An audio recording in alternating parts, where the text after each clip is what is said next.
You know who it is, the horror flick, Digger Ditch, Super 6, Big Mitch. And I'm kicking in doors with all three O's. And I'm bringing 28 101s because we Vegas sons. It's the Chronicles. And you in the Meadowlands. Yeah, you in the Meadows, man. And you already know what made me. 530. What that mean? Oh, that boy Desert, baby.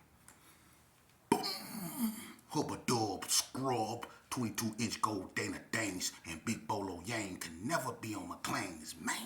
You already know. Welcome to Vegas Chronicles with the whole Super 6, Digger Ditch, Big Mitch. And today, like any other day, y'all know what we do, man. Come on, y'all is not new to this. We kick actual factuals with no additives and no preservatives. Like what? Like summer sausages and crackers. Y'all already know. Shout out to everybody that's been supporting your boy, man. Hey, look, life is good. Life is good. You know, things could never be better with me and Vegas Chronicles, man. And shout out to everybody that's been supporting my platform and making, you know, everything I'm doing a reality, man. It's been so many people that support me, man, and showing me love, man. It's overwhelming, man. I'm like, wow. You know, and we really doing this, man. We almost 4 million strong in views. 4 million strong in views. 4 million, man. Ain't God good? 4 million. And I only been doing this 2 years, man. But anyway, let's jump right up into it, man. You know, I try to answer questions when people ask me, and today is kind of sentimental. Because somebody asked me, you know, since, you know, I'm no longer considering myself a part of the Gerson or whatever, why do I continue to speak on them? Well, unfortunately, you know, where I come from and where I was born and raised is going to probably forever be intertwined with my upbringing. That's where I come from. That's the area I dwelled in. That's where my daddy come from. So, you know, I'm going to have to deal with that. I don't speak on, I try not to, the Gerson per se. I speak on what I've been through in the Gerson. I speak on me. And sometimes when I speak on me, I got to speak on probably other people because of events that happen. Some people don't like that. You know, some people don't want to be spoke on, but when it comes to my life, unfortunately, I had to deal with certain people I don't want to speak on. You know, but I don't speak on the Gerson in the sense to be an agitator. I'm no longer bitter. I accept whatever happened to me in life, and I use it as a ruler to teach. But me speaking on the Gerson is only in the context because I come from there. But I'm not trying to put nobody down. But what I'm not gonna do also is lie to elevate someone. And that's the thing. People, and I'm not saying everybody, because some people support my platform because they know I'm bringing the truth. But some people want me to lie and elevate the Gerson and talk about things that's not true. And I'm not. I'm not gonna do that. Because one thing that life has taught me, you know, is what's hidden shall come to the light. I don't care what it is. What's done in the dark will come to the light. So if I get on here and I get the line, it's going to catch up with me. See? So I'm not going to do that. I'm going to tell the truth when it come to me. And being from the Gerson one always peaches and cream, man. I had to deal with hardships and harsh realities that everybody wasn't for me. And I'm not saying that everybody, you know, is hating on me and all that, but everybody wasn't for me, man.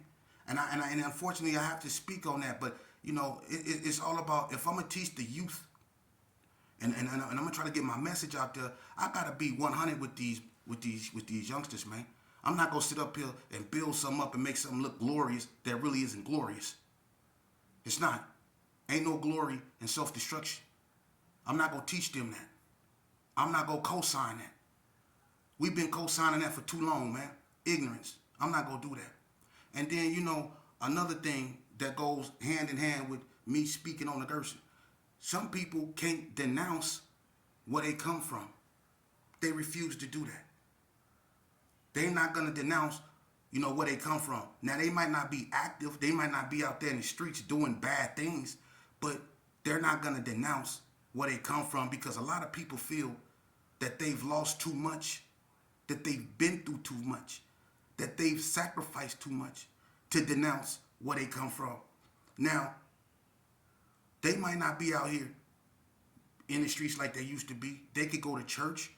They could be living a fruitful, civilized, normal life. But at the same time, they still won't denounce where they come from. And I understand that. A lot of people feel, hey, I lost too many childhood friends.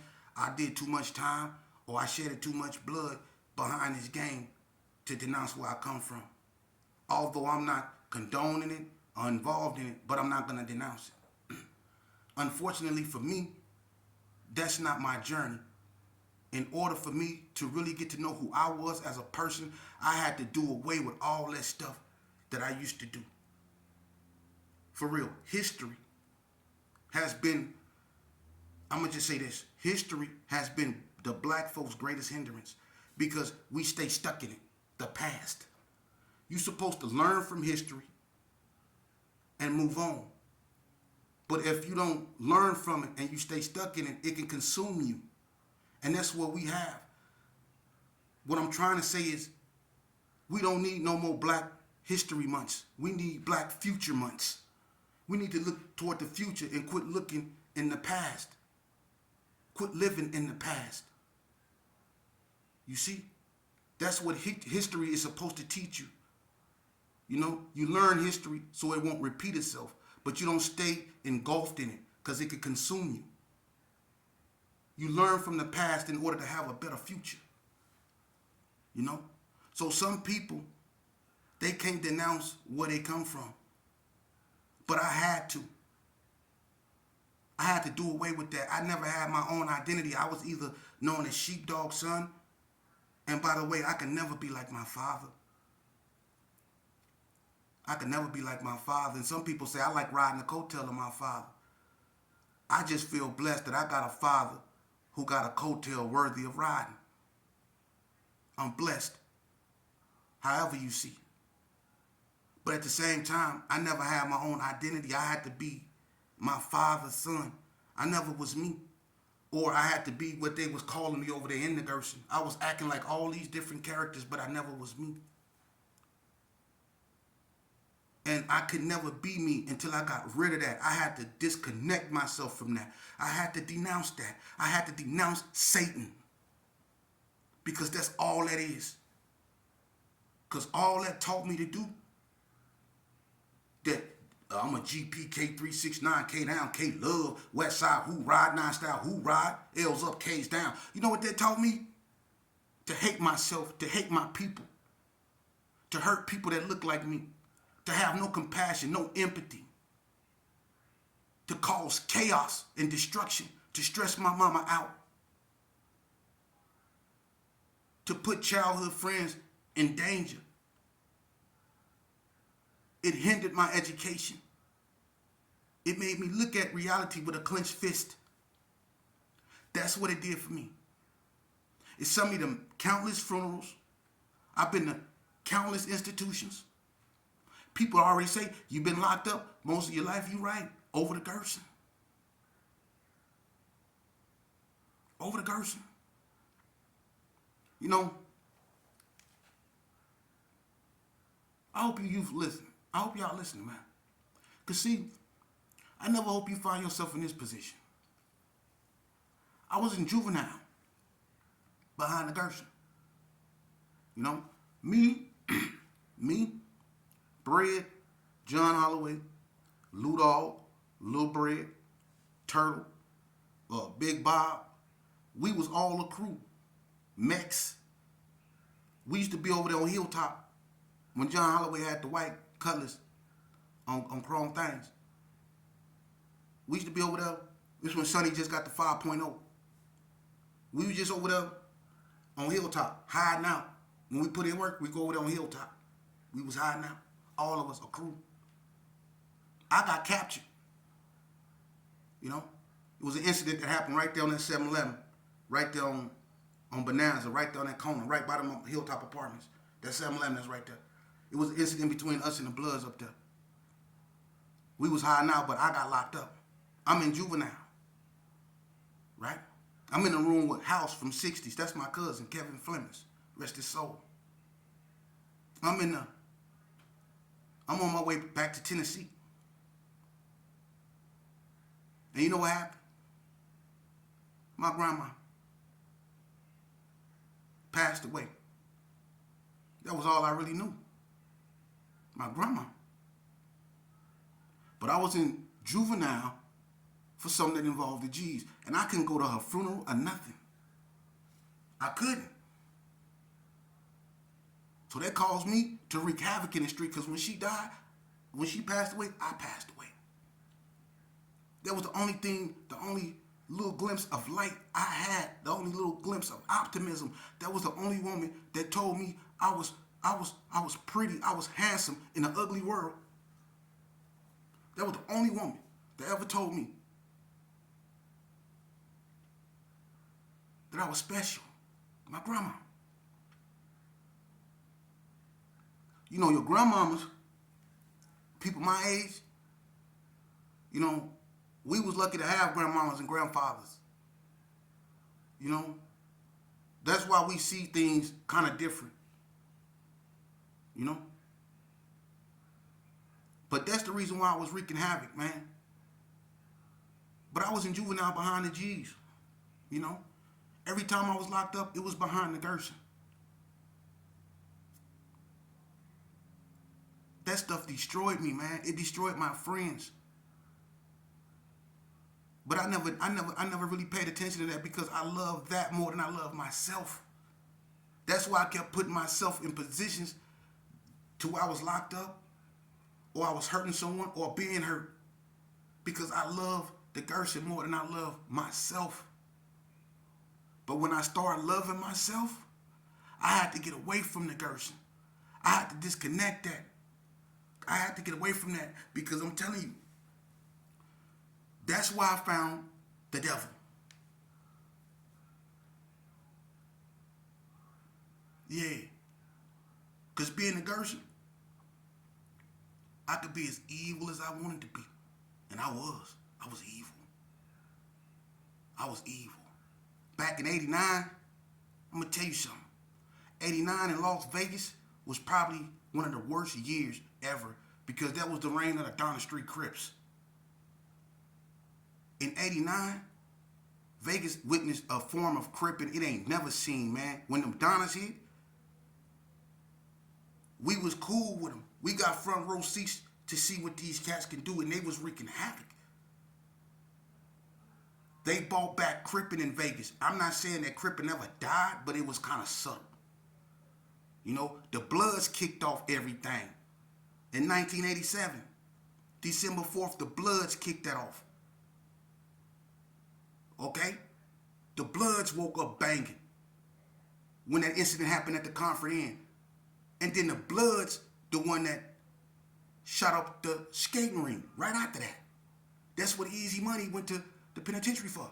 The skating ring incident. It was the Bloods wreaking havoc. The Bloods. And then the Donna Street Crips hit in 89. Ain't nobody never seen no form of cripping like that, man. These cats came and they was wreaking havoc. Automatically, they went out a whole year and they into it with the 60s. It was going down out there, man. So I was caught up in the level of, listen, man, when it came to this right here, man, you ask anybody, man, it was 89, 90, up in there, it was chaos, because you had to deal with the ABMs, you had to deal with the hood, you had to deal with the power rules. Everybody had something going on where they was from, man. You had to deal with Fat Dad and Boosie beat them up over there in Playboy Turf. You had to deal with Paulson and goddamn, or you had to deal with Buzz them in Valley View, or Gunsmoke them in Wrigley Estates. You had to deal with Big Mo D and all them down there, Big Looney and all them down there in Northtown, the 60s. You know what I mean? You had to deal with White Street, Noel Bright and all them up over there, man. You had hoods out here that wasn't playing, man. You know? But, and you had Delmonico. You know? And a lot of people don't get, let me tell you something about Delmonico, man. For the people that don't know. You know, Delmonico, to me, when he came to the West Side, you know, other than hoods like Sydney Sue, Bonanza Village at one point. You could throw them up in there. Crip City, you know what I mean? Valley View, you know, when the OGs was in Cadillac Arms. But Del Monte Cole, when he came from the shoulders, and when he came to just cripping, them was some of the most hardest crips in Vegas, man. For real. OG Kenny Wayne, Stacey McElmore, them was some hard dudes, man. So I grew up in a different era, man. You know? And I'm not saying that, mine was no less or more. I'm saying I grew up in a different era where things were different, man. You know? And to the youngsters out there, man, to the youth, man, I just want y'all to know, man, sometimes, in order, I know it's hard to denounce, where we come from. I know that sometimes. And I know sometimes that, even though you're not, involved in stuff, or doing bad things, you still guilty by associations in most counts, because it's a lot of cats in the penitentiary and under this grass that was in the wrong place at the wrong time, man. But they had to keep it real, So let me ask you OGs something. I got a question for y'all. If a youngster come to you and they say, hey, and they confide in you, because some youngsters, if you ever find yourself in that situation, I hope nobody do, but some youngsters come to you and they confide in you. But what if one of them came to you and they say, hey, man, they thinking they can speak to you freely because y'all both from the hood, you was an OG, they heard about your reputation, so they know you with the business, and they know, they feel free, they can talk to you. So they come to you and they tell you, dang, OG, man, you like, what's happening? You like, hey, like, man, it's messed up, man. You like, what? He like, man, the homie got caught up last night. You like, is that right? They like, yeah, man. And he like, what y'all, what happened? And he like, man, we put in some work, man, and, I got away, but they got him, woo, woo, woo, and, I'm the one that woo, woo, woo, you know what I mean? But they got him for it. You think he go tell on me? Should I turn myself in? Woo, woo, woo. What kind of advice you go offer that youngster? If he came up to you and told you that he put in some work with one of his homeboys and he ran, but his homeboy got caught, but he came to you asking you what should he do, what kind of advice would you offer him? See? These the questions that we should be asking. What kind of advice would you offer that youngster, man? You see? So I'm going to tell you youngsters before OG find himself in that situation, man. Put them flags down and pick up them books and get your behind back in that school building, man. And that's coming from a dude that used to keep his rag dirty. So when he came to put me in work, homie, it speak for itself, man. Some things just speak for itself, And when I'm telling you, it's not worth it. It's okay to love your homeboys. It's okay to love where you come from. But look, make sure you love yourself more. Okay? Ain't nothing wrong with putting yourself first. For real. Ain't nothing wrong with putting yourself first. Trust me. When I learned to put myself first, when I learned to love me, I found true liberation mentally from this game, man. That's how I freed myself. That's how I grew the kahunas to say, you know what? I'm not on that. I know where I come from, but that's not me. It took me a long time to reclaim my identity, man. It took me a long time. And a lot of people don't want me to succeed. They want me to fail. A lot of people, they get up on here and people can say what they want to say. I can't control a man's, vocabulary. I can't control what a person says. But the first thing they do is they come after your character. They try to slander you, But one thing about me, God got his hands on me. He been had his hands on me. So everything that a person throw at me, it just bounce up off my armor.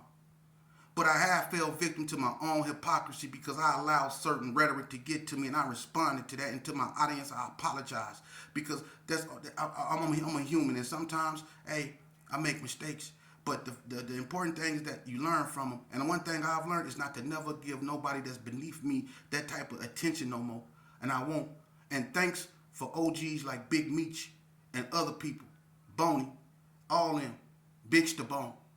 I thank and I love them brothers. You know why? Because they constantly remind me, and these dudes that I was brought up to believe was my enemies at one point. But these brothers, they telling me man, listen, man, God is good. Because I got brothers like that telling me, look, man, they giving me honest criticism. They basically telling me you foul for even looking back that way, for allowing stuff like that to get your attention, man.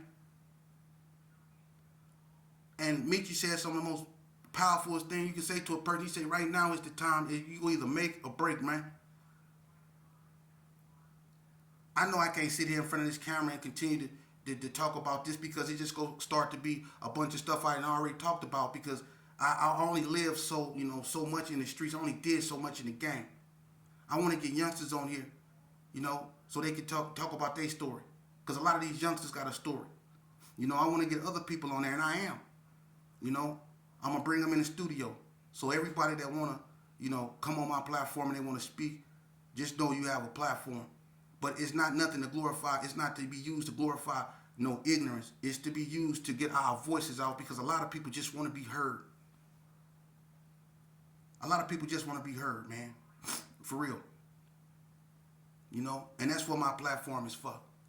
Now, when I tell people I'm not a Gerson and stuff like that, man, I'm not, man. I'm not a Gerson, man. My mama didn't bring me in this world to be a Gerson. I used to be that. I'll never forget that. But I'm not that. And when my father left, he promised me I wouldn't go back. I promised him I wouldn't go back to that. No matter what. And I'm not. And there's no disrespect to them, but God got other things and bigger things for me, man. And they have to respect that if they respect God. Because God is at work here. People know me, and people know the old me. And people know how I used to react to stuff, man. And there's nothing that's going to wipe this smile off my face. I feel good because I'm mentally liberated.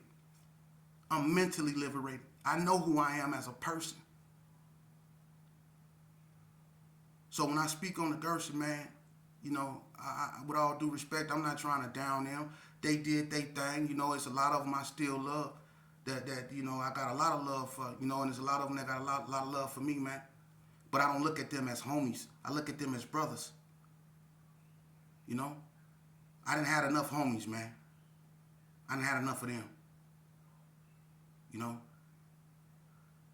But anybody that chooses not to denounce where they come from, I can't hate on them. We all have our journeys and we all have our reasons. And I respect people. What validates a person is his character.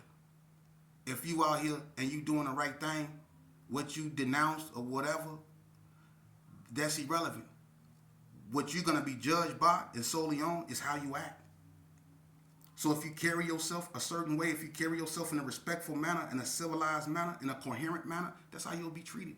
But if you carry yourself, like a monster, a thug, a goon, then that's how you go meet your end. And most people know that goons and thugs, their ends come tragically. But never forget you got a choice. That's the most important thing. That's what elevates you from the creatures of this earth, is you have a choice.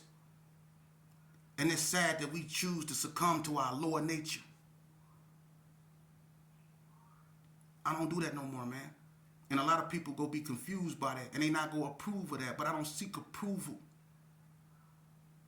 I don't do that. I'm too old for that. I approve of myself, and that's all that matters, man. And to you youngsters out there, approve of yourself. The only thing in life that can validate you is not being from a gang. That's not going to validate you. That's going to put you in the category of the statistics. That's all you're going to become, a statistic. For real. So, learn to choose wisely. Choose you. Be you. Invest in you. Love you. Get to know you. Represent you. Be the best you that you can be. If people not teaching you this, then they teaching you the wrong thing. Some people wonder, listen, when I was talking about history, I'm going to tell you something. We as a people, as black people, our greatest hindrance has been black history. I'm not saying we should get rid of it. I'm not saying that, but I'm saying we need a black future. For real. The curse It's the family curse. We have to break that. Invest in our families. You know, we as a people, we don't even know who our grandmamas is. We don't even know who our great grandmas is. I'm not saying me, but I'm saying a lot of people don't even know them. But they trying to learn about black history. Learn about who you are as a person. Learn about your family. Where you come from. Quit taking what people giving you and just eating it. Know what you eating. Understand what you eating. Understand what you digest. Understand what you intaking, man. Because you are a reflection of what you eat. So if you eating a bunch of BS, then that's what you go be a reflection of, man.